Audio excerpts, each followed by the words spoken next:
Perfecto, y nos mandaron el link por Facebook.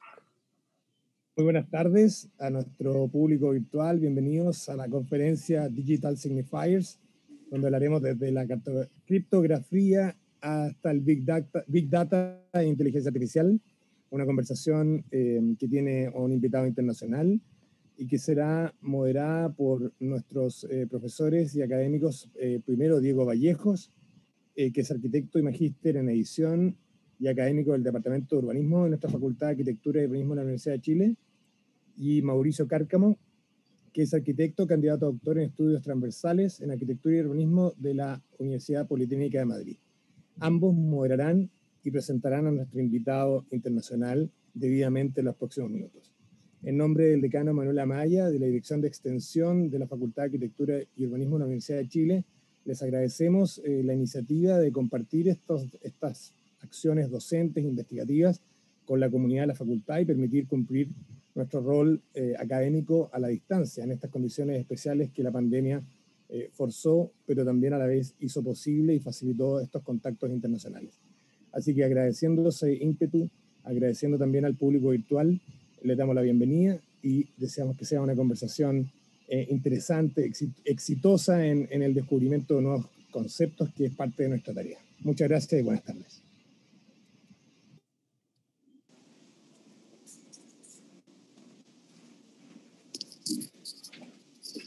Adelante, Mauricio. Bueno, hola, muchas gracias, Alberto. Estábamos ahí medios indecisos que han comenzado a hablar. La verdad que como participante integrante del proyecto Pentagrammatics, que es el proyecto que hace de paraguas para toda esta conversación, es un verdadero privilegio o tener a este invitado, muy buen amigo, lo conocimos hace bastante tiempo, alguien que realmente está haciendo cosas bien interesantes. Así es que nos resultó muy atractivo tenerlo.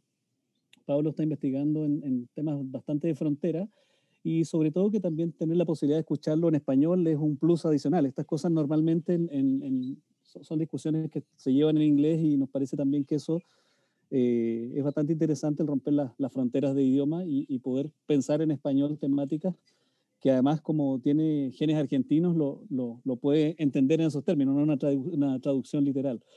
Voy a hacer una breve lectura del currículum de Pablo, que la verdad que debería demorar mucho si lo leyera entero. Pablo es arquitecto, académico internacional. De hecho, nos hemos topado en muchos lugares del mundo por ahí dando vueltas. Indaga en campos de arquitectura, urbanismo, ecología y computación. Actualmente es director del Master in Architecture Computational Technologies del NIT. Su trabajo innova en representación basada en información y sistemas robóticos, con el objetivo de desplazar los parámetros convencionales que definen la arquitectura. Es el principal diseño de la práctica experimental. Él es el arquitecto principal en Eiroa Architect, con oficinas en Nueva York y Buenos Aires, basado en arquitectura y urbanismo en información emergente. No sé si está correcto lo que estoy diciendo, Pablo, quizá tú lo vas a poder aclararnos en detalle. Su oficina desarrolla software, mapeo de información y visualizaciones usando Big Data, inteligencia artificial para entornos de ciudades, incluyendo máquinas para dibujar y máquinas para construir, entendiéndolos como protoarquitectónicos. Presidió Pablo Acadia en 2010 y editó el libro Architecture Information en Londres 2013. La verdad que su CV es bastante extenso, esto no hace mucho juicio a todo su trabajo, y me parece que esta discusión es súper pertinente para el proyecto, porque justamente especula con una mirada bien crítica, diría yo, temas de inteligencia artificial, temas de Big Data, saliéndose un poco de la lógica o la corriente principal de indagación. En ese sentido es bastante outsider, pero pionera su perspectiva de trabajo. Y bueno, dicho esto, me parece que no hay mucho más que ahondar que la presentación. La idea es que las preguntas las dejemos al final. Vamos a ver la gente que está en Facebook, que nos traduzcan nos traspasen las consultas de ahí. Así que nada, bienvenido Pablo, muchas gracias por aceptar la invitación, y nada, lo dejo con Pablo Lorenzo Eiroa entonces. Bueno, muchas gracias Mauricio, Diego, Claudio, Daniel, por la invitación. Es un honor realmente hablar en la Universidad de Chile. Siempre he escuchado del trabajo que están haciendo ustedes. más cercanamente el trabajo de Mauricio me pareció muy interesante, sobre todo lo que Mauricio llama un poco outsider en relación a mi relación con la tecnología es debido a la indagación de medios de representación, que en general los arquitectos generalmente usan las nuevas tecnologías sin cuestionarlas y directamente aplicando lo que sea nuevo, reemplazando las actuales teorías y tecnologías en la arquitectura sin tener realmente autoría en esa transición. A mí me interesa expandir la relación entre la arquitectura y los medios de comunicación electrónicos para activar lo que denomino la arquitectura de la información. Ahí hay un problema de traducción, arquitectura de la información o urbanismo de la información. En general, tengo varios, y siempre, el otro problema que tengo es que yo enseño en inglés, hace 20 años que enseño en Estados Unidos, y a veces soy fluido obviamente en español, pero hay palabras que no me acuerdo cómo traducirlas, así que van a tener que tener un poco de paciencia. Y el otro, advertencia, esa no, la palabra que no me salía, advertencia, es que es una teórica difícil. Con Peter Eisenman hicimos una instalación en el 2004 en Viena y desarrollamos una remera, una camiseta que decía I am not difficult, architecture is, ¿no? Porque en general la gente piensa que uno es difícil, pero en realidad lo que es difícil es la arquitectura. Bueno, en principio tengo que ver acá porque la vista me cubre un poco la... Tengo acá una serie de diapositivas que explican un poco la historia de la relación entre medios de comunicación modulares, medios de comunicación de procesamiento de datos modulares, desde el desarrollo de problemas aritméticos. Por ejemplo, la palabra algoritmo generalmente está relacionada con el año 800, desarrollada por un matemático que estudiaba problemas de relación geométrica y aritméticas, pero en realidad los babilonios ya usaban algoritmos en el año 2500 antes de Cristo, con lo cual la relación entre algoritmos, modularidad de pensamiento, fragmentación de la información, no es un tema tan contemporáneo como parece. Lo que sí es contemporáneo es el procesamiento de datos de una manera evidentemente mucho más rápida.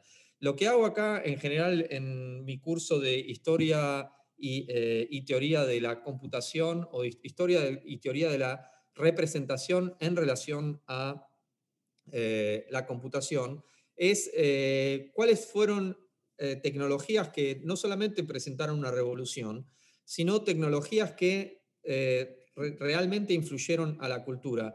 En general, la relación entre tecnología y cultura, sobre todo en Estados Unidos y a veces en algunos países, se tiende a separar. Es o tecnología o cultura, tecnócrata o filósofo, o tecnócrata y artista. Yo realmente estoy en contra de esa separación y entiendo la relación entre cultura y tecnología de una manera más continua e influenciándose una a la otra, de la manera en la cual, por ejemplo, Mies van der Rohe no se puede separar la tecnología del acero de los edificios de Mies o de los ladrillos, porque serían otro edificio. De la misma manera entiendo los sistemas de representación computacionales y los sistemas de transmisión de información como una realidad en sí mismos.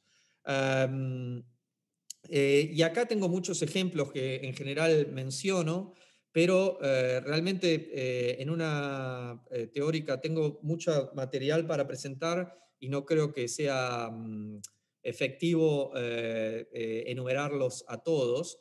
Pero, por ejemplo, hay relaciones muy interesantes que empiezan a trabajar este problema de la representación de la información o transmisión de la información, que es uno de los problemas que a mí más me interesa, ya que estamos en la era de la información. Y a mí lo que me resulta problemático en relación a los arquitectos es que los arquitectos siguen diseñando edificios de una manera no informática. O sea, si bien usan la computadora, software, inclusive algoritmos, yo considero que la arquitectura que se está haciendo hoy en día no es una arquitectura que pertenezca a la edad de la informática. En ese sentido, Bouchon en el año 1725 desarrolló una máquina textil que trabajaba organizando órdenes secuenciales y recursivas a través de una punch card, creo que es una tarjeta perforada, ¿no? Es una tarjeta continua perforada que las perforaciones en la tarjeta o en el papel dan órdenes a una máquina. Lo interesante de esta revolución no es solamente, obviamente, Bouchon y después luego Jacquard Machine en el año 1804 usó el mismo sistema. Lo interesante acá no es solamente la invención de la manera de transmitir de datos, sino la separación entre la manera de transmitir datos y la fisicalidad del objeto. O sea, hay una disociación entre contenido, mensaje y forma, entre contenido, canal de mensaje y la traducción de ese mensaje codificado en una acción en una máquina. Eso es muy importante, realmente revolucionario. ¿Por qué? Porque implica la separación, implica una traducción, que para mí es problemático, lo voy a explicar luego, pero la abstracción de un sistema de información que se abstrae de la máquina, se abstrae de los problemas físicos y presenta una serie de datos, y esos datos se pueden traducir en acciones bastante abstractas. O sea, si uno ve la tarjeta perforada es una codificación totalmente abstracta y lo que ejerce es una serie de acciones en una máquina. Luego, en el año 1854, George Boole desarrolló lo que se llamó lógica booleana. Yo tuve la ventaja de aprender computación en una escuela en Argentina, en la cual empezamos a programar desde muy chiquitos, muy básicamente, con programas muy simples, pero a partir de los 8 años aproximadamente empezábamos a codificar y durante los años eso me siguió dando vueltas en la cabeza. Aprendimos un poco de lógica booleana. La lógica booleana también fue muy revolucionaria porque es transmitir toda la lógica humana en sí o no, 1 o 0, ¿no? Boole, a través de desambiguación, desarrolló un sistema para poder entender la realidad a partir de sí y no. Luego, más adelante, en el año 1900, Gilbert desarrolló, él y su esposa desarrollaron lo que se denomina flowchart o diagrama de flujo en español. El diagrama de flujo es muy importante porque hoy en día la gente que desarrolla algoritmos no tiene muy en claro el diagrama de flujo, no los hacen. Es una manera manual de evaluar un sistema y encontrar problemas en un sistema. Y eso a mí también me interesa mucho porque en arquitectura tenemos el problema del proceso como realidad en sí misma y aprender dónde hay un problema en un proceso para mí también es algo muy importante. Otra de las revoluciones fue obviamente Claude Shannon. Claude Shannon se dio cuenta en su tesis de MIT de 1937 que la lógica booleana de 1854 podía ser perfectamente aplicable a la lógica de circuitos telefónicos. Hay que ponerse en la época, en 1937, las operadoras cambiaban las comunicaciones con plugs, ¿no? Y él se dio cuenta que uno podría automatizar a través de la lógica booleana de sí y no circuitos eléctricos. Entonces, en 1945 ya desarrolló una teoría de la información en relación a comunicación. Shannon, tenemos que darnos cuenta que era un criptógrafo, y a mí me interesa mucho esta relación entre criptografía. Criptografía es la manera de esconder un mensaje, ¿no? Tenemos una información, tenemos un medio de comunicación, tenemos una señal y tenemos quien recibe la información y la destinación. En criptografía el problema es cómo esconder y codificar el mensaje para que ese mensaje sea transmitido, pero que no sea interceptado por una tercera persona. Y hoy en día creo que ese problema, como bien nos damos cuenta a través de los medios de comunicación, cómo proteger nuestros datos, está siendo realmente el oro de la edad digital, ¿no? La información es lo más valuable que hoy tenemos. Es más valuable que el oro, que el petróleo, es la nueva economía. Entonces a mí me interesa entender a los algoritmos, entender a la computación como un problema de cómo codificar signos, informaciones, señales y cómo hacer una arquitectura que lidee con estos problemas a ese nivel. Hay muchos problemas, por ejemplo, Turing Machine, Universal Computation, computación universal. Podemos nombrar a von Neumann, que desarrolló la arquitectura del software y el hardware.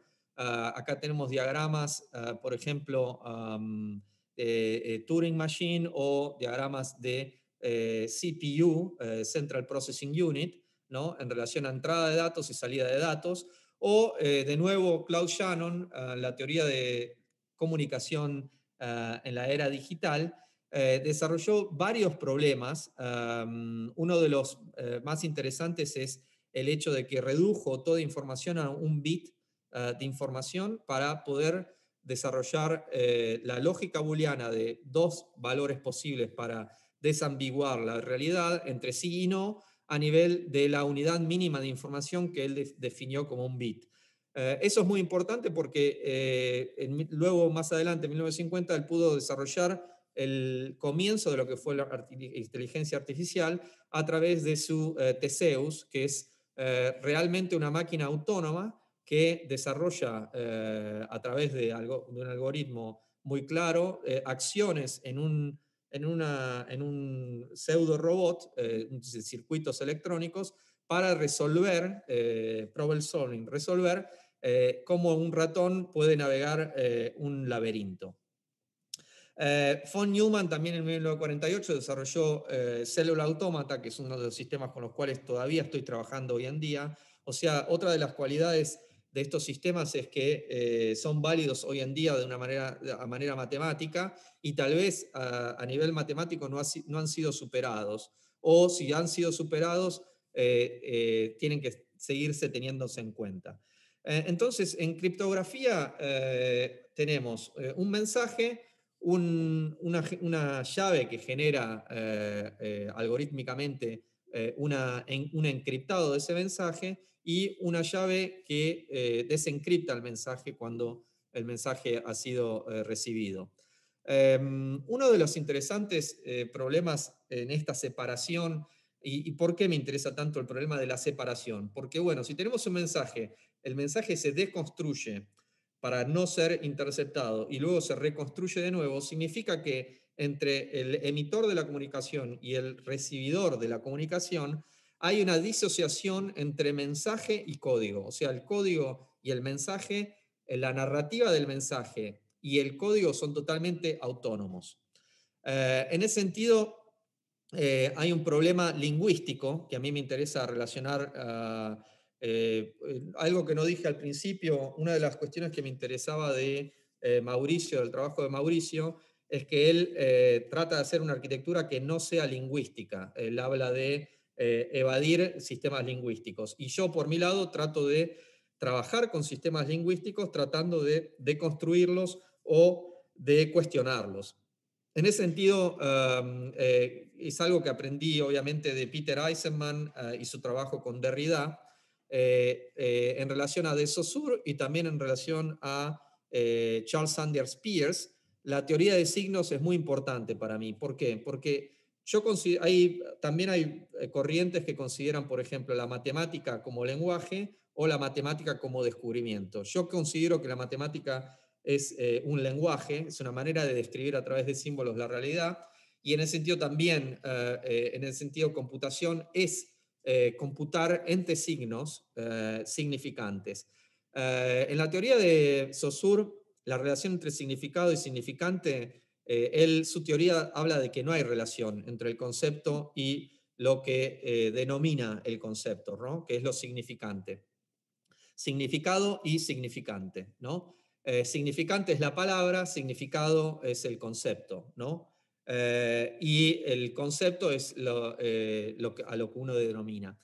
En ese sentido, la teoría de signos de Peirce trabaja varios problemas en relación a la teoría de signos, y yo he desarrollado a través de los años esta evolución de la teoría de signos, porque realmente cambia, ¿no? Desde Charles Peirce, la teoría entre signo como ícono, signo como símbolo o símbolo como índice.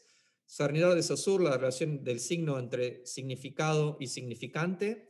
Y a través de Erwin Panofsky, teoría simbólica, y Derrida lo que dice en relación a todo esto es que cuando uno nombra algo, cuando uno describe a la realidad a través de un lenguaje o a través de un signo, lo que uno está haciendo es creando significantes. O sea, que no es lo mismo nombrar, o sea que el lenguaje de alguna manera, a través de la relación entre los signos en el lenguaje, produce significado independientemente del objeto. O sea que el lenguaje es en sí mismo una realidad.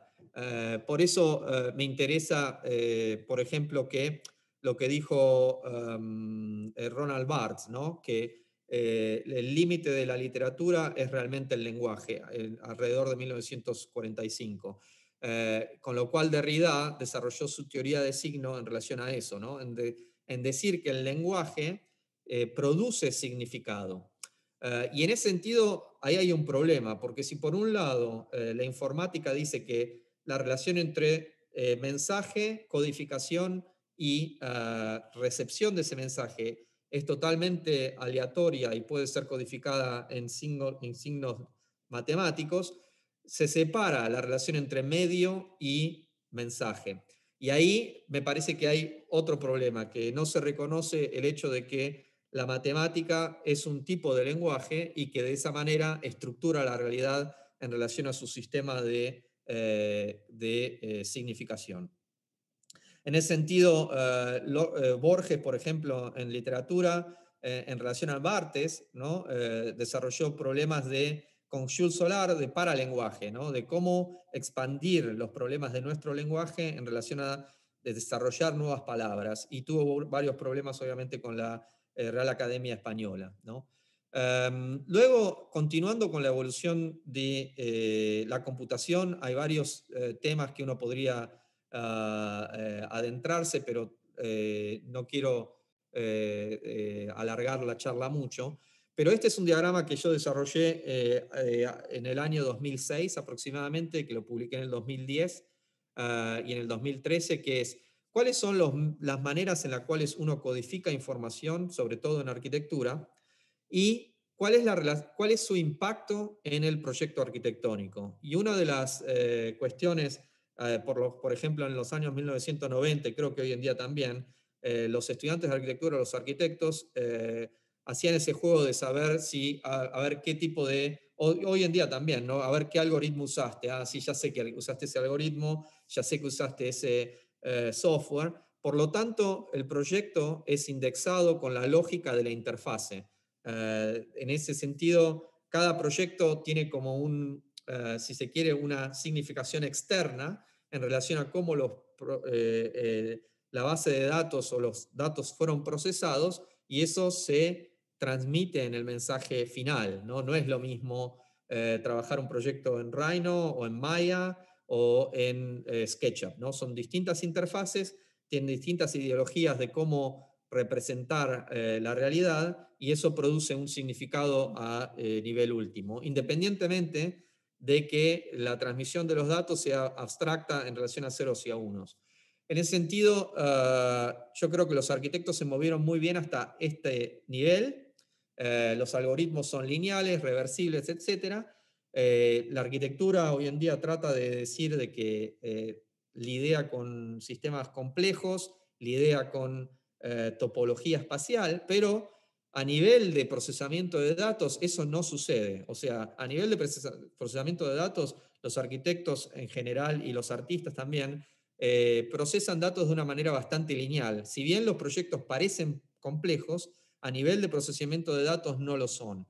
Entonces a mí me interesa no solamente desplazar la tipología del proyecto en relación a la realidad del espacio y la realidad de la estructura del proyecto, sino también en relación a al sistema de encriptación de datos, el sistema de significación de datos, e inclusive crear mis propios significantes a nivel de lingüísticos, a nivel de transmisión de datos y a nivel de señal. O sea, cómo uno puede, a partir de generar el diseño de cómo la señal se transmite, generar una arquitectura de datos. En ese sentido, lo que yo busco es que la relación entre interfase, signo y forma esté al mismo nivel de significación, que no haya una separación entre interfase, diseño, forma y signo, sino que sea un todo continuo. En ese sentido, lo que estaba explicando antes, que la ventaja de la era de la información es que uno puede traducir todo en ceros y unos. Pero al mismo tiempo, esa transmisión de datos se da a través de un canal y ese canal tiene una ideología de representación de cómo esos datos generan, por ejemplo, un vector a nivel de punto en Rhino o una línea a nivel de línea topológica en Maya, por ejemplo, que la línea es un caso de curvatura de grado 1, ¿no? Entonces, en ese sentido, si bien la computación facilita la abstracción en un sistema de significación totalmente irrelevante en relación al mensaje, al mismo tiempo eso produce una estructuración del mensaje mismo. En ese sentido, yo creo en el moto de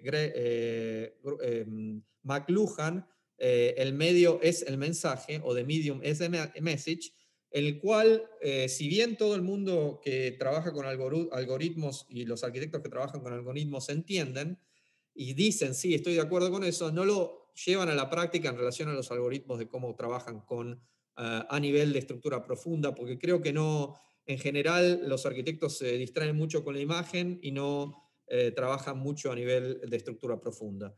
En ese sentido, yo creo que hoy en día estamos activando una arquitectura ahistórica. La historia de la arquitectura está representada en el sistema de información que usamos, ya que la manera de hacer forma, supuestamente, cada nuevo release de software implica una actualización en la manera de representar el espacio. En ese sentido, cada interfase tiene una manera de representar el espacio cartesiano, por ejemplo, de una manera diferente. Los vectores son actualizados de una manera diferente. Cada software, los buenos, tienen una ideología muy diferenciada. Por ejemplo, Photoshop, la grilla de Photoshop tiene una relación con el píxel que es muy interesante, a manera de nodos, y en cambio en Rhino es totalmente abstracta y uno puede dibujar un punto, ¿no? Esa relación genera que cada vez que uno usa una interfase, el mensaje es codificado a partir de ceros y unos, una manera de transmisión de datos, pero actualizada de una manera diferente. En ese sentido, lo que hago en la universidad es trabajar a nivel de estructura profunda en cada interfase y poner al mismo nivel la narrativa del proyecto en relación a la narrativa ideológica de la interfase, tratando de encontrar problemas y límites, o sea, de alguna manera explorando el límite de la matriz del software o de la interfase o del algoritmo. Por ejemplo, esta es una matriz hecha en Photoshop en el cual el píxel es el parámetro a desplazar en el proyecto. Entonces, lo que hace el proyecto es trabajar entre el píxel positivo, el píxel negativo y tratar de ver si uno puede cuestionar lo que hay en el medio para la definición de un límite espacial o la definición entre espacio contenedor y espacio contenido. Este es un ejercicio en processing. En processing es una interfase que cuando uno la abre no hay espacio de representación, uno lo tiene que codificar. Y lo que hicimos con este alumno, esto es el proyecto de una vivienda, de una casa, es codificar el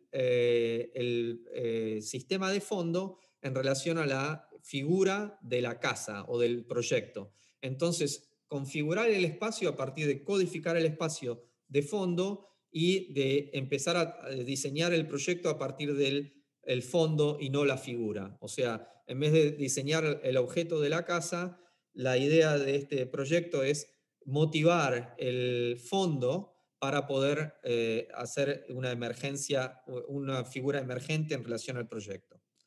En este otro tipo de matriz, una matriz de puntos, me interesa también trabajar con grillas porque odio las grillas, pero si uno realmente tiene un objetivo de trascender una grilla, tiene que realmente entender cuáles son los parámetros de una grilla, ¿no? Y creo que en arquitectura las grillas son uno de los sistemas de referencia por excelencia, y lo que me interesa a mí es desarrollar una arquitectura que pueda trascender los sistemas de referencia. Por eso acá el alumno está trabajando con sistemas de columnas, columnas que se convierten en paredes, paredes que se convierten en volúmenes, etcétera, tratando de trabajar sistemas emergentes en planta y sección. Por otro lado, en oposición a las grillas, también me interesa trabajar con matemática, desarrollando inscripción de datos a nivel de superficies. Este es un trabajo ya que tiene casi 15 años, pero bueno, desarrollando, por ejemplo, maneras de trascender el espacio cartesiano en relación a 9 cuadrados en grillas a través de continuidades topológicas. Acá, por ejemplo, la relación entre fondo y figura también es de alguna manera desplazada por el proyecto, y desarrollamos un diagrama que trabaja de manera igual en X, Y y Z, que en general las topologías arquitectónicas trabajan en 2 dimensiones o en 3, nosotros trabajamos en 6 dimensiones. Otro de los trabajos que hicimos con alumnos es tratar de establecer límites en la codificación de datos en relación a un signo usando matemáticas, teoría de límites, ecuaciones que tienden a problematizar el límite, ¿no? Inclusive el límite a nivel de representación, porque hay ciertas cosas que la computadora no puede representar porque la matemática es recursiva, por lo tanto es infinita. Y bueno, uno tiene un límite. Entonces la idea acá es tratar de visualizar el límite en una ecuación matemática. También trabajamos en relación a teoría de signos, no solamente a nivel de codificación de datos y de encripción de datos, sino también en relación a cómo una máquina imprime datos en una impresión 3D o una en CNC, el toolpath, que sería el camino en el cual recorre el CNC, Computer Numeric Control System, o una torneadora, creo que es en español. Y acá, bueno, me interesa expander la relación entre dibujo y construcción para poder trabajar al nivel del signo emergente que se produce a nivel material, o sea, y volver a recargar la máquina y hacer un sistema recursivo no lineal entre dibujo y construcción. En ese sentido, usamos evidencia científica, por ejemplo, optimización a nivel estructural, tratando de trabajar donde hay más estrés en la forma, ahorrando material, reduciendo el uso de material en ciertas zonas, construyendo eso en 3D y volviendo a operar a nivel del dibujo. O sea, haciendo una teoría de impresión y de construcción en la cual la teoría de signos se activa, y en vez de entender a la construcción como objetivo final, la construcción es un estado de actualización de fuerzas o un estado de actualización de la información. En ese sentido, la construcción no es el último estado, sino es parte del proceso no lineal de ida y venida. También trabajamos a nivel del material, desarrollando nuestros propios algoritmos, pero también desarrollando nuestros propios materiales. Tratamos de trabajar, por ejemplo, con polímeros, polímeros que puedan absorber temperatura del medio ambiente y optimizar dónde ese material puede ser usado más eficientemente, y desarrollar un sistema de, por ejemplo, convección, forzar convección de aire para lograr bajar o subir la temperatura del espacio. Medimos si eso realmente funciona o no, lo cargamos de nuevo en la ecuación y volvemos a actualizarlo. O sea, lo hacemos a nivel digital y a nivel material físico. También trabajamos con robots autónomos que buscan fuerzas a través de la superficie y optimizan de una manera no lineal la superficie misma, y tratamos de reducir la superficie al máximo de distintas maneras, estudiando cómo las fuerzas se activan y producen su propia significación, ¿no? En relación a la teoría de signos, tratar de encontrar la relación entre forma y actualización de la forma de una manera más científica y menos teórica, si no quiere. Teórica, pero basada en relación a datos, y entender que la construcción de un ente puede suceder de distintas maneras, con distintas tecnologías, y que eso cambia el diseño. O sea, el diseño es dependiente de cómo uno construye la forma y cómo uno, por ejemplo, usa una impresora 3D. Por eso las simulaciones son importantes. También desarrollamos máquinas para imprimir, estos son ejercicios muy básicos para que los estudiantes aprendan, pero también máquinas que, por ejemplo, en este caso es una máquina láser que dibuja en el aire, ¿no? Entonces, en relación a la teoría de signos, los estudiantes acá, Gabriel Múnich y Yaoyi Fan, que trabajaron después conmigo, desarrollaron una teoría de signos en la cual el mensaje es transmitido a través de signos binarios, pero esa información se convierte también en una manera de establecer el mensaje. Y el mensaje es distorsionado en relación a cómo es recibido también, ¿no? Porque si uno pone las paredes de una forma o la otra, el láser que dibuja en el aire también se distorsiona. También trabajamos con sinteras interactivos, tratando de encontrar también una teoría de signos autónoma. Esta es una instalación que estamos trabajando para la Bienal de Venecia del 2021. Estamos viendo cómo vamos a hacer con la pandemia, pero la idea es, estamos desarrollando, ya está el proyecto completo, pero no sé cuánto voy a poder hacer porque los estudiantes terminaron el año pasado y con la pandemia no lo pudieron hacer, pero por ejemplo, este es uno de los ejemplos. Ahora estamos en ultrasonido, ahí se escuchó un poco el ultrasonido, pero la idea es también trabajar en relación a la teoría de signos a nivel de sonido, luz, ¿no? De distintos signos, ¿no? Acá otra relación interactiva entre sonido y espacio de Isaías, de New York Institute of Technology, tratando de acelerar o desacelerar el espacio en relación al sonido y en relación a una teoría de perspectiva. O sea, cada vez que uno se acerca más, se genera un punto de fuga. De la misma manera, trabajar de una manera no lineal entre acción de la máquina y cómo esa acción se transmite en un comportamiento material. Por ejemplo,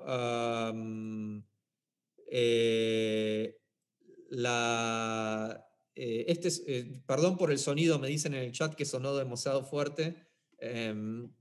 Teníamos miedo de que no sonara, bueno, perdón. Por ejemplo, este es un dibujo que en la computadora es un cuadrado, pero que es un cuadrado de manera de espiral, y a través de inscribir el cuadrado de manera espiralada cada vez más profunda en el material, se produce una doble curvatura a través de la deformación del material. Entonces, nos interesaba identificar ese problema a nivel de comportamiento de material y convertirlo en un proyecto, ¿no? También trabajar de manera no lineal, este es el trabajo de mi oficina y Architects, una manera no lineal entre significado y significante y transmisión de datos, tratando de encontrar una motivación de esos datos a nivel de la actualización material. Como dije, también trabajamos con polímeros, trabajamos con una compañía en Japón, con Nelson Montaz, la cual podíamos programar que el material reaccione a una determinada temperatura. Desarrollamos esta silla que está diseñada para reaccionar a la temperatura del cuerpo y cambiar su forma en relación a la temperatura que está programada. Esta es una impresora 3D que desarrollamos con mi oficina, que luego creo que voy a mostrar otra imagen. A través de la robótica, los estudiantes, por ejemplo, trabajan con distintas formas, distintos significados, distintos significantes, tratando de trabajar distintas teorías de forma y distintas teorías en relación al espacio. Distintas teorías de cómo construir o de cómo optimizar las construcciones, ¿no? Que es lo que estábamos explicando antes a través de estas superficies.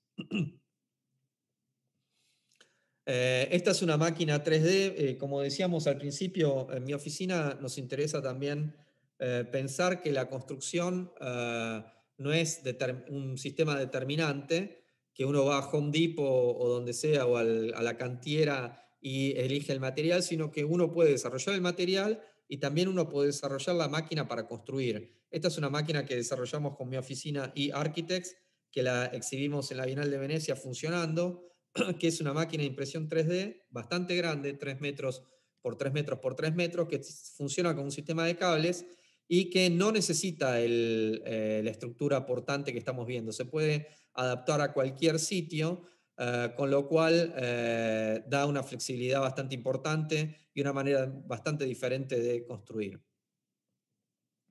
Entonces, una de las cuestiones que me interesaba compartir con ustedes es cómo ha evolucionado la manera de representar arquitectura a través de los años, desde gestos, dibujo de gestos, perspectiva, axonométrica, fabricación digital, modelación digital, y cómo uno hoy en día, a partir tal vez del año 2010, con las nuevas teorías y nuevas tecnologías de Big Data, uno tiene nuevas maneras de medir e informar la realidad, al mismo tiempo que estamos activando inteligencia artificial.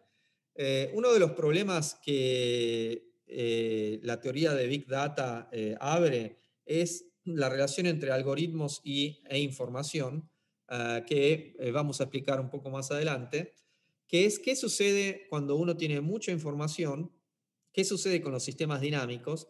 Y ahora voy a adentrarme un poco más en por qué trabajo con sistemas evolutivos de simulación de datos.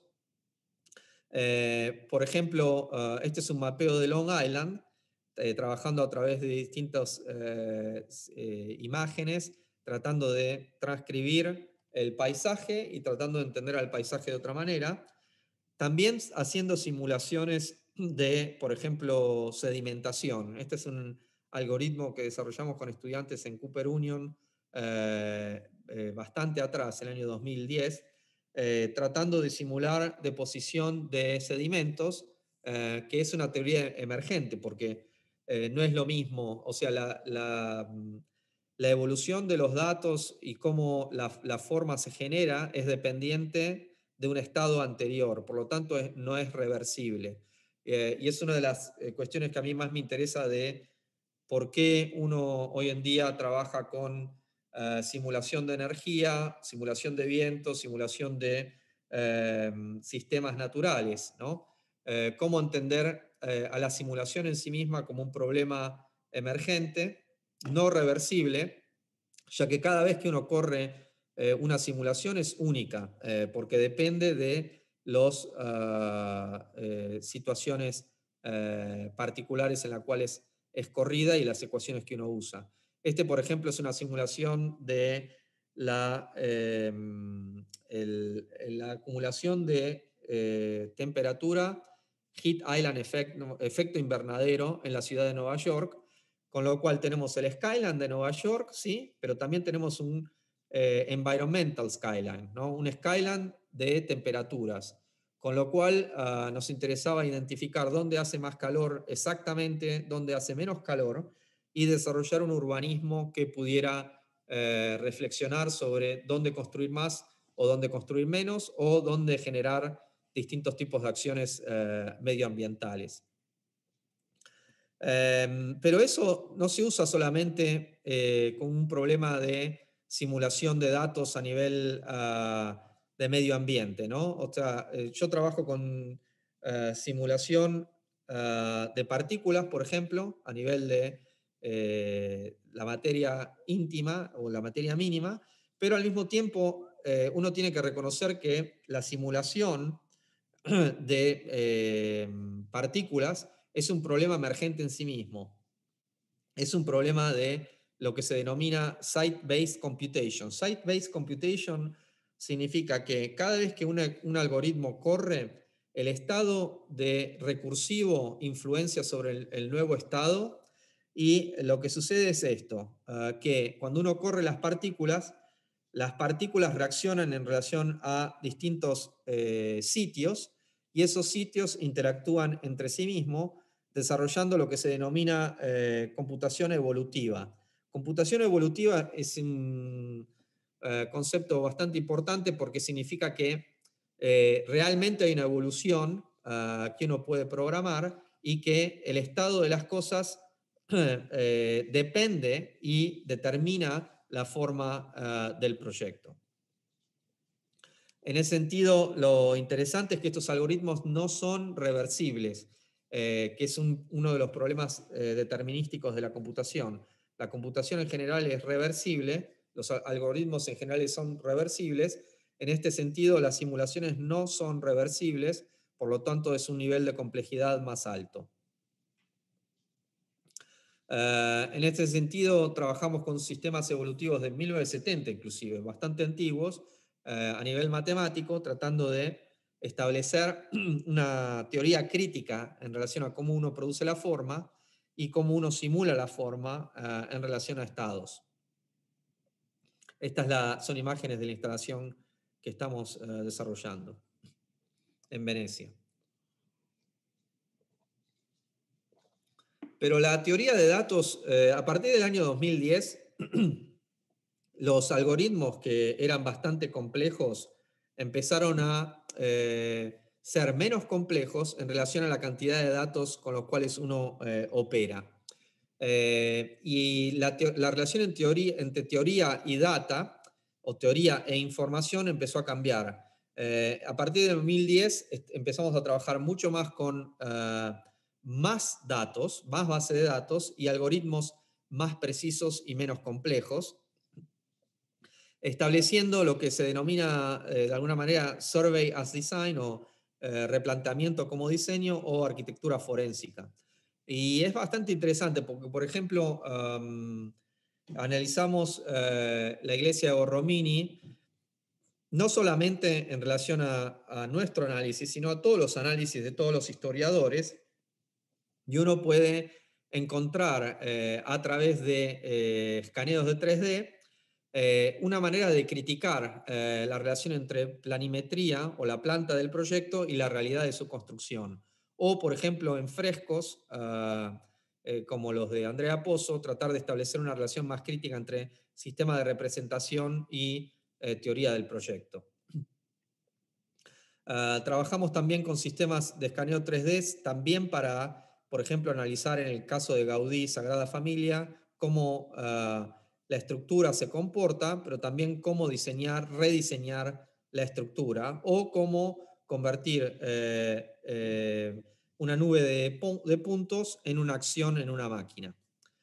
Una de las cosas interesantes es que para mí, algo que vengo diciendo desde el año 2015, es que la nube de puntos es una nueva manera de entender la realidad, y en ese sentido tiene una significación única, ¿no? Hoy en día, a través de escaneos 3D, uno entiende la realidad a través de puntos, y entonces tienen que entender cómo uno entiende esos puntos y qué hace en relación a eso. Uno de los problemas de hoy en día en relación a encriptado de información es que realmente vivimos en lo que se denomina digital feudalism, que significa que nuestra posibilidad de acción en la realidad está determinada por nuestro mecanismo de control de la información. Por eso cryptology y cryptography es tan importante hoy en día. Eso únicamente se puede dar a través de Big Tech, porque si uno no está dentro de un sistema gigante, es vulnerable a acciones del exterior. Y es por eso que blockchain, la tecnología de blockchain, es tan importante hoy en día, porque si uno puede, la única manera que uno tiene de competir con las grandes tecnologías es que todos nos unamos en contra de eso y produzcamos nuestros propios sistemas de validación de la información a través de blockchain. Y una de las cuestiones para entrar a hablar un poco más de inteligencia artificial, estoy realmente pasándome un poco del largo, realmente me está costando un poco más tiempo de lo que pensaba, voy a tratar de acortar. Pero una de las revoluciones más importantes de inteligencia artificial a partir del año aproximadamente 2010 es que en vez de si bien los neural networks son imitaciones de nuestra actividad neuronal a nivel de nuestros cerebros, la revolución pasa por machine learning, que son algoritmos que entrenan a algoritmos. No voy a explicar cómo se hace, porque no es el objetivo de esta charla. Estas son presentaciones que en general uso con mis estudiantes, pero bueno, hay distintas maneras de entrenar a una máquina para identificar problemas y transmitir esos problemas de una manera de distintos tipos de signos.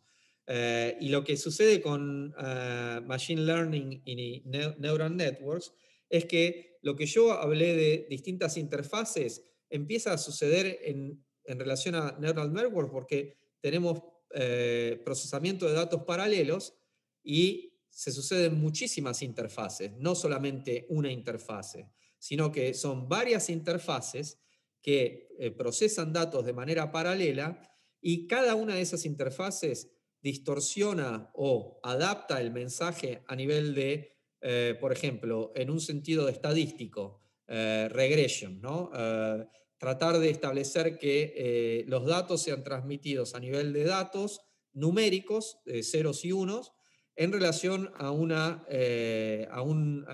entrenamiento de esa base de datos. Tratando de encontrar clusters y desarrollando relaciones entre problemas, pero a nivel totalmente abstracto numérico, y eso genera un problema de clasificación para poder predecir o usar neural networks, o en este caso machine learning, para poder predecir a través del entrenamiento de una base de datos qué es lo que uno puede hacer o cómo puede uno anticipar distintos tipos de comportamiento. Es muy interesante la diferencia entre supervised learning y non-supervised learning, cómo uno clasifica y predice problemas o cómo uno puede extraer feature, no me acuerdo en español la palabra, extraer comportamientos o cualidades de un tipo de información y de alguna manera activar, por ejemplo, el reconocimiento a través de machine vision, de cómo la máquina mira, y entender por asociación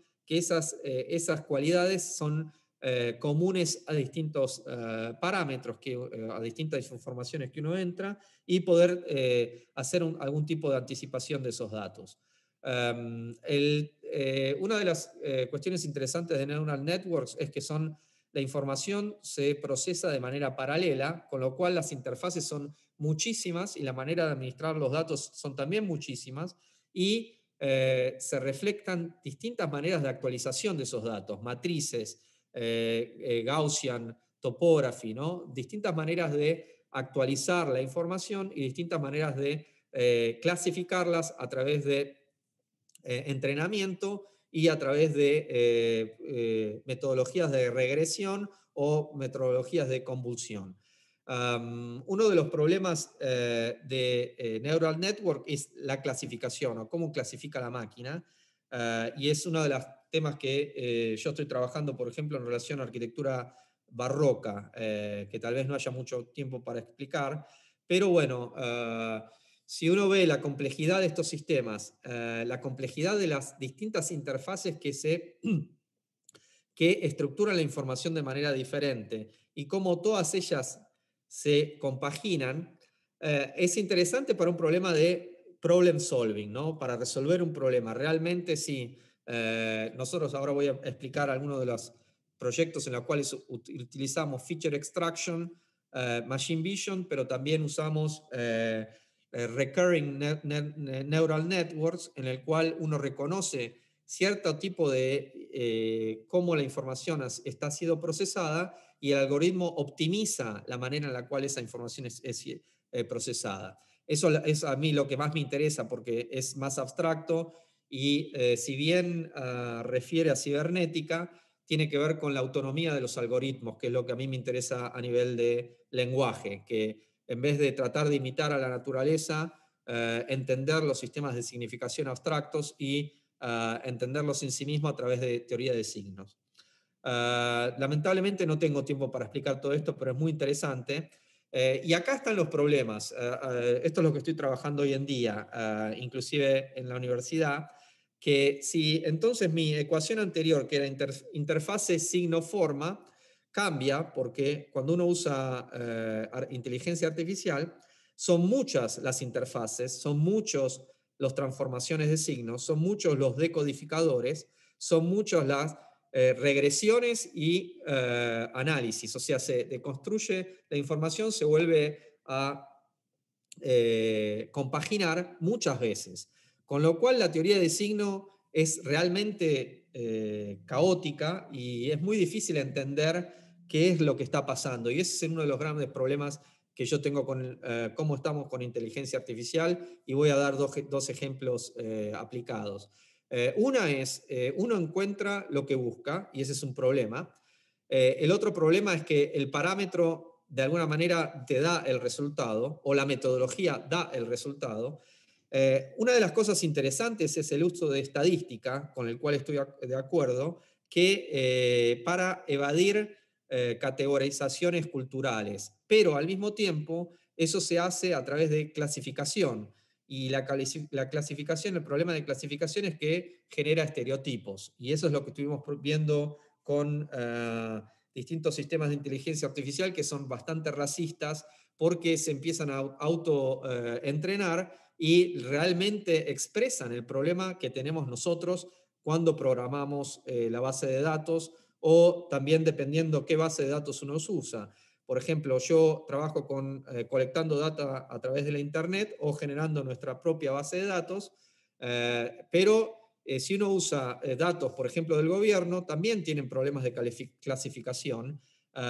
Entonces, construir la propia base de datos en relación a sensores es lo que estamos tratando de hacer nosotros.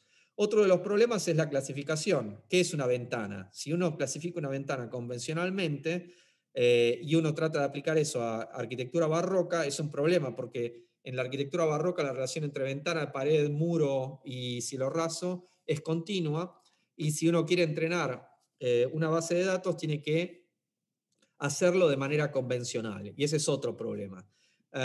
Image processing también es un problema, stacking es otro problema. Cuanto más layers, supuestamente el network es más robusto, pero eso genera más convolución, más confusión y al mismo tiempo distorsionamiento de los datos.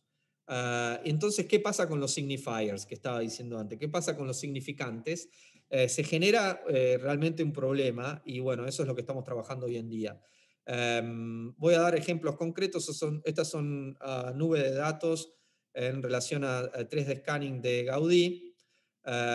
Luego corremos con sistemas robóticos autónomos, los hacemos correr en relación a las superficies y ver cómo esa forma se expresa de otra manera. O, por ejemplo, con Machine Vision, en este caso Google Dreams, que es bastante, hoy en día ya bastante convencional, esto fue hace 5 años o un poco anterior, cómo tratar de interactuar entre cómo la máquina interpreta ciertos problemas a través de cómo uno la programa, cómo uno entrena al Machine Learning, y qué es el resultado que uno tiene. Yo realmente no estoy muy contento con esto, pero estamos trabajando con estos sistemas. Obviamente el problema es clasificación y entrenamiento y regresión en relación a estadística, pero bueno, es un sistema abierto. Por ejemplo, uno de los problemas es la iconicidad, la recognición de ciertas cualidades que realmente terminan siendo convencionales. Y lo que estamos tratando de hacer es desarrollar un tipo de hiperrealismo que a través de entrenamiento de datos pueda trabajar de una manera más emergente, cómo uno puede trabajar una realidad existente, transformarla a partir de datos y crear una realidad paralela. Estos son nubes de datos procesados a través de Python, son sistemas de procesamiento de datos de punto por punto. Esta es otra de las cuestiones que estamos tratando de trabajar. En vez de trabajar a través de superficies, trabajamos identificando valores X, Y y Z y de color y tratar de transformar a la realidad a través de nube de datos o a través de Image Computer Vision, tratar de generar landscapes o paisajes que no existen y hacer una arquitectura de paisajes a partir de entrenar a la computadora y generar superficies a partir de ese entrenamiento. Esto es un sistema de procesamiento de Convolutional Neural Network, generando un sistema parecen ríos en relación a montañas, pero entrenando a través de imágenes satelitales y creando una inteligencia artificial o un paisaje artificial que luego se convierte en una estructura arquitectónica. Esta es una cuestión un poco más aplicada. Este es un trabajo de un alumno de Cooper Union que luego usamos en mi oficina para presentarle al Department of Transportation, que es sacando la información de Car Share Driving, identificar cuáles son los, a través de Recursional Neural Networks, cuáles son los paths o los caminos más recurrentes en cómo los autos utilizan la ciudad y optimizar a través del reconocimiento de datos cómo uno puede generar otro tipo de ciudad, otro tipo de estructura. Por ejemplo, una de las cuestiones que presentamos al Department of Transportation en New York City fue optimizar el sistema de transporte en Nueva York en relación a taxis o car share driving o delivery, ¿no? Y le dijimos que este era el lugar óptimo para un sistema de infraestructura autónomo y 2 meses más tarde Amazon decidió poner su headquarters ahí, donde nosotros habíamos dicho. No sé si han usado nuestra información, pero lo que sabemos es que tal vez ayudamos a validar esa elección.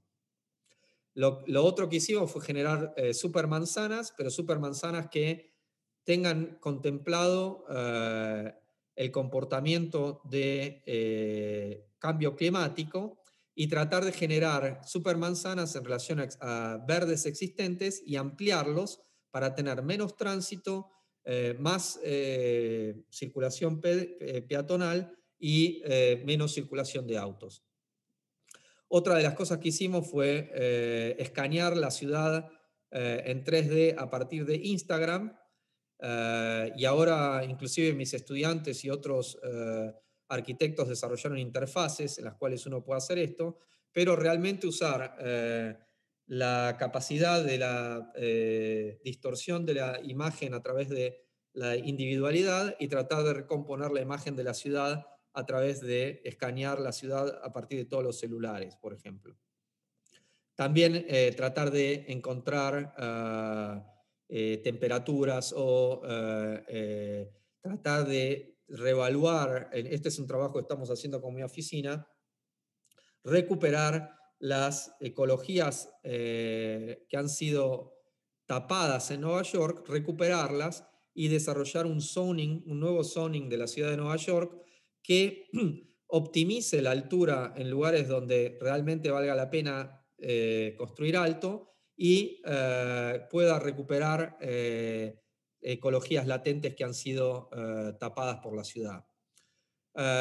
Por último, estas son la presentación de los proyectos, pero también quería volver a nombrar el libro que desarrollamos con Aaron Sprecher en 2013, Architecture Information, que toca distintos temas de información y actualización de información, pero también hablarles 10 minutos, 5 minutos del programa que estamos haciendo en New York Institute of Technology, que tiene que ver con desarrollar, expandir la autoría de diseño en relación a nuevos medios y nuevos materiales, nuevas interfaces, a través de ciencia y tecnología.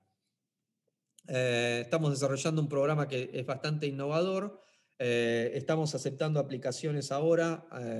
Es un programa nuevo, va a empezar en septiembre del 2021 y vamos a trabajar con todos estos temas, con robótica, inteligencia artificial y materiales, tratando de expandir qué es lo posible en arquitectura, cuáles son los nuevos medios que uno puede desarrollar nuevos medios como arquitectura e informar la realidad de una manera directa. Se puede encontrar más información en la página web Architecture Computational Technologies, Master of Science, que dirijo en la New York Institute of Technology, y encontrar más información. Por ejemplo, el faculty es muy interesante, tiene muchos proyectos, tenemos un Fabrication Lab gracias a María Parvellini, nuestra decana, que tuvo la visión de este programa, que está junto a otro programa que también tiene que ver con Health and Design, con sistemas más sanos, y que compartimos ciertos cursos. También hay estudios de proyectos de estudiantes que pueden ver. Son 3 semestres, se termina con una construcción en escala 1 en 1 y hay 3 áreas de concentración. La concentración 1 es Computational Design, concentración 2 Robotic Fabrication y la tercera concentración son materiales. Y acá pueden bajar el Program Summary, en la cual se explican cada concentration area y en qué se especifica. Y también lo que vamos a hacer, que es la instalación en escala 1 en 1. Tenemos un estudio de robótica, un laboratorio de robótica dirigido por Dustin White, y también tenemos un laboratorio de sensores, con lo cual es muy interesante, y tenemos también un laboratorio de simulación medioambiental con la Escuela de Ingeniería. Estamos haciendo bastantes exhibiciones, charlas, eventos. Se pueden sumar. Este semestre tenemos una serie de charlas. O también seguirnos en Instagram. Somos bastante nuevos en Instagram y en Facebook. Participamos de proyectos internacionales como en Asia. Y también la idea del programa es desarrollar investigación, ayudar a los estudiantes a desarrollar su propia compañía, en lo cual yo voy a estar participando de eso, tratar de desarrollar patentes, por ejemplo, grant proposals, o hacer intervenciones como la Bienal de Venecia que vamos a hacer este semestre. Estos son 2 de mis estudiantes que aparecieron en la revista Forbes, que los cuales soy muy orgulloso. Joseph y Alexis consiguieron $10 millones gracias a su idea de desarrollar un sistema informático para la construcción de casas en los suburbios de Estados Unidos. Como dije, síganos en Instagram o en Facebook. En Facebook tuvimos un video que se hizo viral con 22.000 plays. Y bueno, hay distintas opciones de carreras, y también el programa va a estar desarrollado en la ciudad de Nueva York, también en Long Island, para poder tener más lugar para construir. Pero bueno, con esto quería concluir mi presentación, que fue un poco más larga de lo previsto. Creo que me excedí 10 minutos, lo cual no es tanto tampoco. Pero bueno, muchas gracias por la atención, y ahora feedback o preguntas, ¿no? Muchas gracias a ti, Pablo. Yo creo que ha sido una presentación iluminadora. Tomé muchos apuntes en relación a a nuestro tema de trabajo también en Pentagrammatics. Creo que nos ofrece un lenguaje también que podríamos incorporar al trabajo de Pentagrammatics. Creo que la idea de integración que nos ofrece dialoga de cierta manera con algunos aspectos formales que hemos discutido con Mauricio a lo largo de diversas conversaciones, y particularmente ahora en el trabajo creo que nos ofrece harto para conversar, y probablemente me imaginé a Mauricio en muchas oportunidades queriendo rebatir algunos argumentos y poder también establecer ahí algunas conversaciones bien particulares. Tengo algunas preguntas, pero vi que algunos estudiantes también estaban haciendo comentarios en Facebook. Quiero leerte algunas preguntas, Pablo. Una de ellas es: dentro de su experiencia y conocimiento, ¿es posible ocupar el Machine Learning para predecir la vida de los materiales utilizados en los edificios y el efecto de estos en el medio ambiente y también viceversa? Sí. Esto en vista de que ella está haciendo un magíster en diseño especializado en energía. Entonces, bueno, nosotros vamos a trabajar, yo hace muchos años que estoy trabajando con sistemas de simulación medioambientales, ¿no? Como mostré en las imágenes. Y la relación entre medio ambiente y material es totalmente lineal. Por eso decidí tener un área en el nuevo máster. Vamos a tener un área especializada en materiales. Y estamos tratando de desarrollar materiales. La palabra inteligente es como media tonta, ¿no? Yo soy bastante crítico. Viniendo de Latinoamérica, no soy un optimista tecnológico. Ni tecnocrático, soy bastante crítico. Lo compartimos. Y sí, porque es problemático, ¿no? Si cada vez que hay una nueva tecnología uno tiene que estar tan alegre, creo que no hay posibilidad de avance cultural real. Y yo creo que en ese sentido es por eso que todas las escuelas de arquitectura del mundo hoy en día se parecen a Grasshopper, no se parecen a las escuelas de arquitectura que la lógica de las escuelas de arquitectura es totalmente reemplazada por las nuevas tecnologías. Todo el mundo compra las mismas máquinas, los KUKA robots, con lo cual por eso el significante, la teoría de signos para mí es tan importante, porque el objetivo es desarrollar un lenguaje único y propio. Ese es el objetivo del artista. Si uno no hace eso, uno realmente no es un artista. Y entonces, en ese sentido, yo por eso en Cooper Union desarrollamos en mi programa. Ningún alumno usaba una máquina existente, sino que tenías que desarrollar tu propia máquina. Y es la única manera de competir con lo que está pasando, ¿no? Que si uno no desarrolla un sistema informático, uno no puede competir. Está uno queda limitado. Y en relación a la pregunta de este alumno, sí, lo que estamos haciendo es a través de optimización, porque uno tiene que... El Machine Learning sirve para predecir, ¿no? O sea, uno entrena a una base de datos para reconocer distintos tipos de comportamiento. A partir de ese comportamiento, con millones de datos, cuanto más datos mejor, uno puede identificar problemas que uno no puede reconocer humanamente. Por ejemplo, a nivel molecular están desarrollando cómo identificar los cracks en el hormigón armado para poder desarrollar un hormigón armado que ya está desarrollado, que se autocura, ¿no?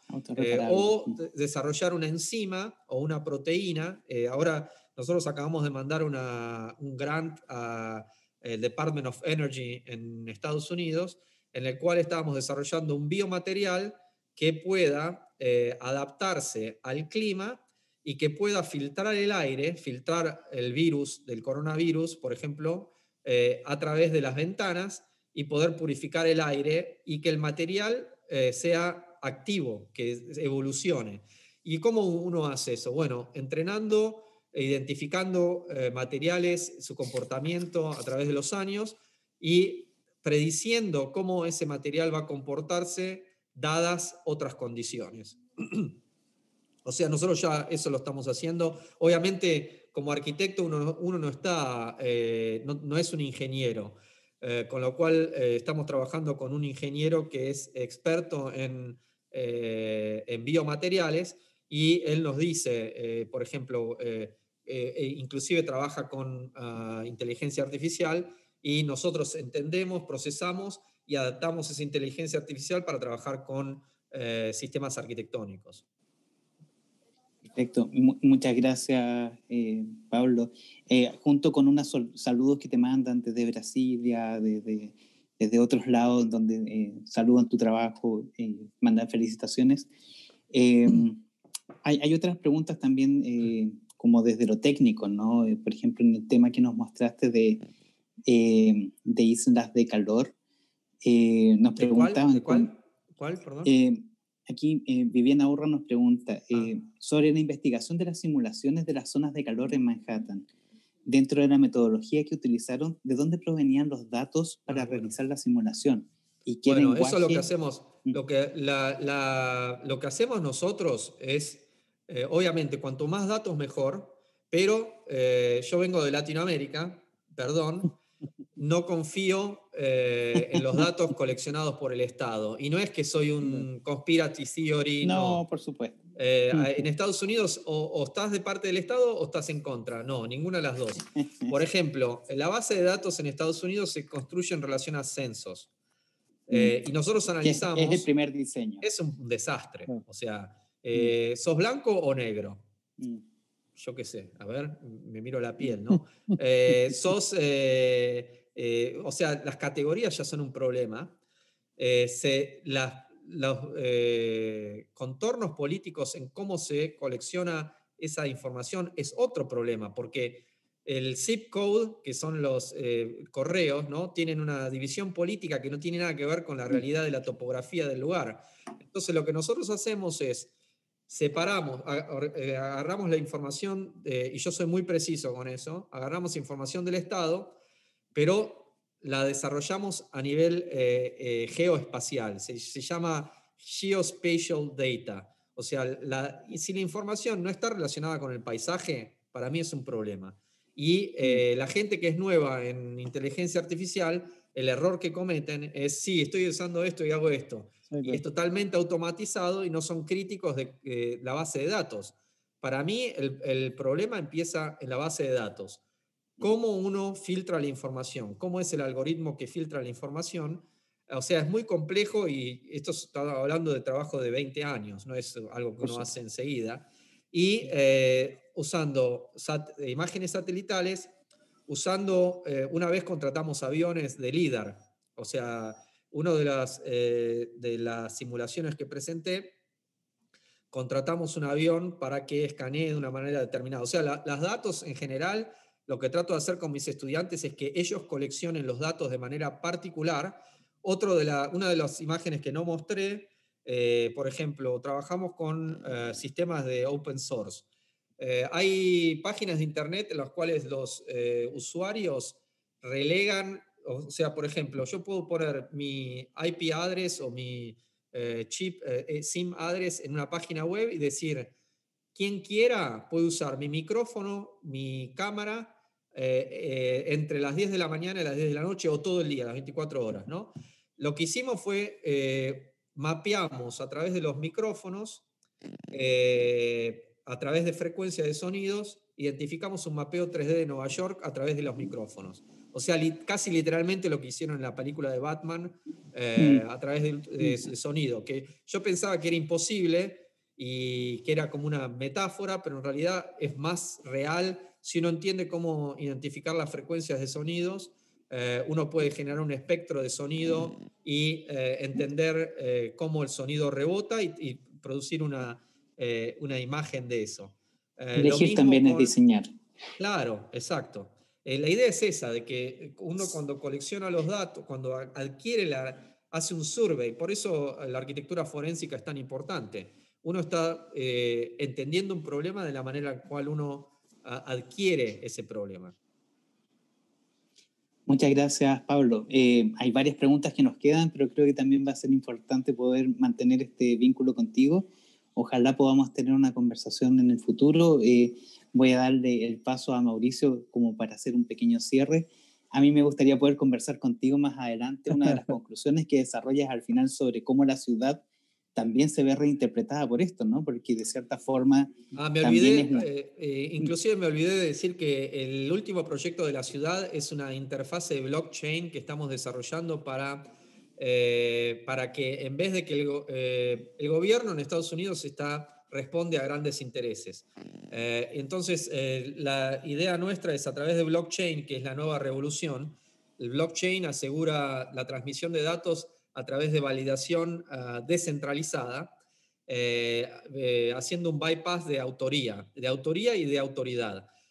Entonces, ese proyecto lo que hace es desarrollar una interfase que diga dónde construir y dónde no construir, pero que sea actualizada real time, en tiempo directo y en tiempo real, y que sea validada con grupos de expertos en base científica, para evadir la especulación del real estate y todo lo que está pasando con las ciudades, ¿no? Que las ciudades de hoy en día lo que hacen es indexar el mercado de valores inmobiliarios, ¿no? Justamente, fijar el capital ahí. Claro. Muchas gracias, Pablo. Y bueno, esa es la idea. Mauricio. Sí, bueno, yo rápidamente, estamos en la hora, ya me parece pasaditos. Me comían las manos, la boca, todo por meterme en la conversación. Y la verdad que agradezco mucho a Pablo.